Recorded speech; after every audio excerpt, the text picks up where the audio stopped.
Assalomdan boshlandi so'zlar. O'choqning tutuniga yoshlandi ko'zlar.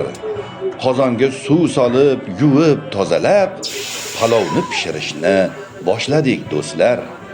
Sizga aytsam bugun to'y oshi emas, aksincha qovurilgan choyxona palov.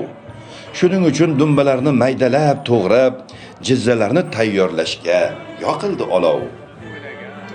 Oshpaz aka qozondan jizzani olib, piyoz to'g'rab, tuz sepib berdi ilinib, novva choyu issiq non keltirib asta mazasidan hayratda yedik berilib. Mana jarayon ham boshlanib ketdi.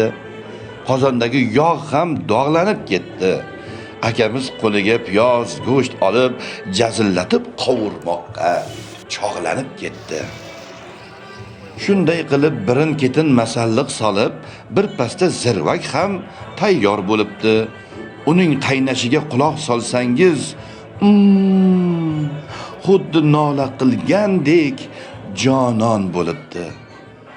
Zirvakning ustida achchiq qalampir, yonida cho'milar 2 sarimsoq, ustidan solingan ziravorlarni xushbo'y hidi dimoqqa urilar shu choq.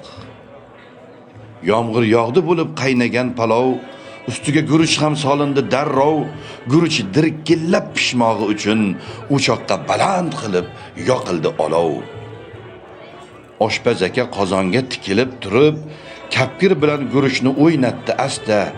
O'ynayotgan guruch qordek sochilib, qoyil oshni tayyor qildi bir pasda. Endi vaqt bo'ldi mehmon kelishga.